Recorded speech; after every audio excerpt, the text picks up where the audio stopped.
I'm getting ready to go in and do a meeting for my sales team. They're on the phone every day. They think I'm going in there to talk about sales. I'm going in there to talk about money, because if you don't have your money right, if you're not thinking about money correctly, guess what? You're never going to make a sale. 67% of wealthy people surveyed said they weren't going for wealth, for cars and boats and trips. They were going for the freedom of worry, to not be concerned about money every day. I want to be concerned about my kids. I want to be concerned about, what we do when we have time together. I want to be concerned about how happy I am in my marriage. I don't want to be worried about pieces of paper that I don't have enough of, or where it's going, or what things cost. That's why you're making these phone calls, okay? So now what's the target? Because if you're just in here making phone calls saying, hey, I'm gonna make a call, I'm gonna make a close, all you're gonna do is get me rich. I'm already rich, okay? And I started with zero, just so you guys know. I didn't have anything. So when you're sitting there on the phone thinking, how am I gonna get to there? You can, but you need to stay focused, okay? So number one thing you gotta do is this. You gotta change the target, and you need to look at the target daily. The target, you have the wrong target right now. If you're struggling, you have the wrong target. When you change the target, everything changes. Right? So that when I'm talking to a guy, dude, you're contributing to my 10 million. Every person I've ever sold, I treated like an investor. This guy is going to invest in my future. He's going to pay for my college. He's going to buy my shoes. Every time I'm on the phone, somebody's paying for my shit. Right? So if I want to go on a trip, I want to go on a trip, and I want to stay in a house that costs 25 grand a night. I didn't pay for that, man. Other people paid for that. That's other people's money. So you don't need to wait to be a bank to get other people's money, right? The money that I put in real estate, that is other people's money I'm putting in real estate. I had a guy yesterday say, man, how can you put 60 million in a deal? Dude, it ain't mine. It's like, what do you mean, you raising all? No, dude, I went and sold stuff, people gave me money, and I put it in the real estate, which is part of this equation. Number one, the target. Number two, you need to get your income to a place. This is a fascinating concept right here. Okay, if you can do this, I guarantee you'll be rich. You need to get your income not to what pays your bills, but to where you can save 40% of your gross income is saved. Okay, now you want to talk about something difficult? This is way more difficult than that. If you can do this, you will get that.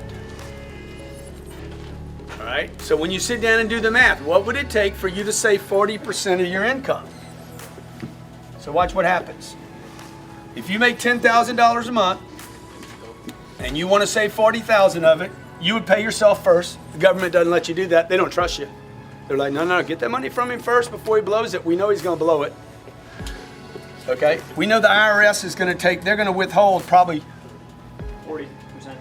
4,000 of it. So look, if you'll pay the freaking IRS $4,000 of 10, you need to figure out how to pay yourself $4,000. What's the problem here?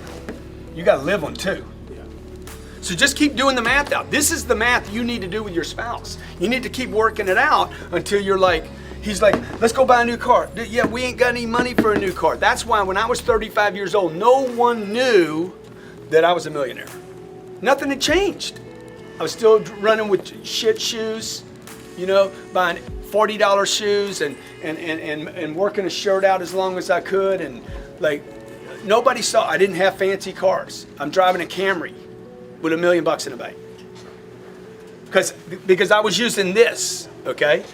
I pay the IRS. I've always paid those bastards. All right? And then what I did was, I'm a bank $4,000. And then I realized, dude, I can't live on 2. It's making my life hard to do this. This money, by the way, a better word for saving is storage. I was storing money, not saving money. I'm storing it. I'm stockpiling, if you like that word better. You don't want to save money. It's worthless. It's like saving a legal pad. A legal pad is only good if you use it. Money is only good if you use it. How many heard this term? Cash is? King. It's worthless. Cash is worthless. It's not a king. It's no king, dude.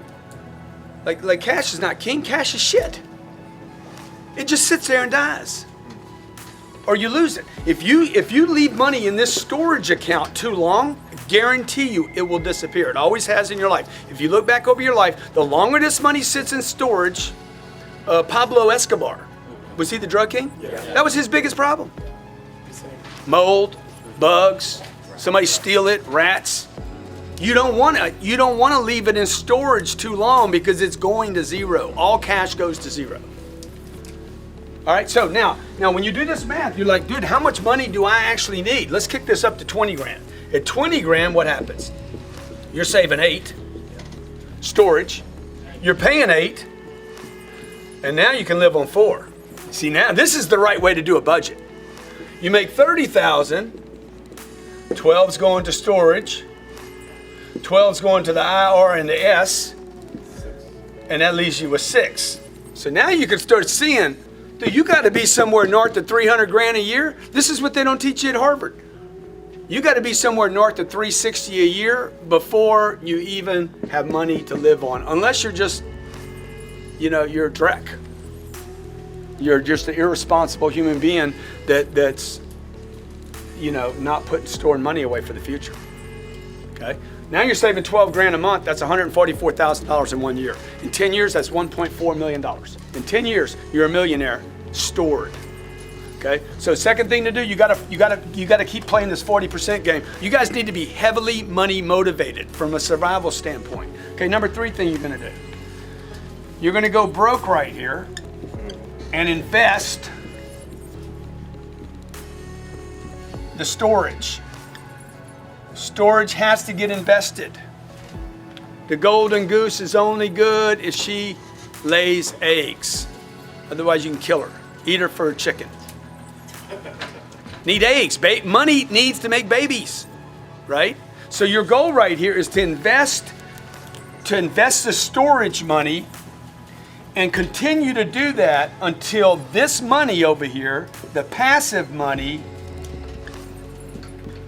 is equal to your income.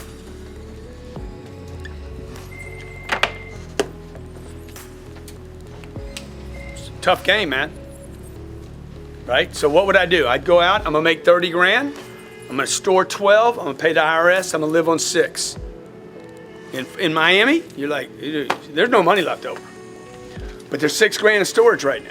6 grand, keep pumping the 6, keep pumping it until you find a place where you're like, I'm gonna invest this money now. When you make this move right here, do not invest in anything that is a maybe, okay? You don't wanna put your money in anything that's, dude, you can't risk this money. Warren Buffett says, don't lose money, number 1. Number 2, don't lose money. I would tell you, number 3, don't lose money. So what can you invest in? You can't leave it in the bank because that's losing money.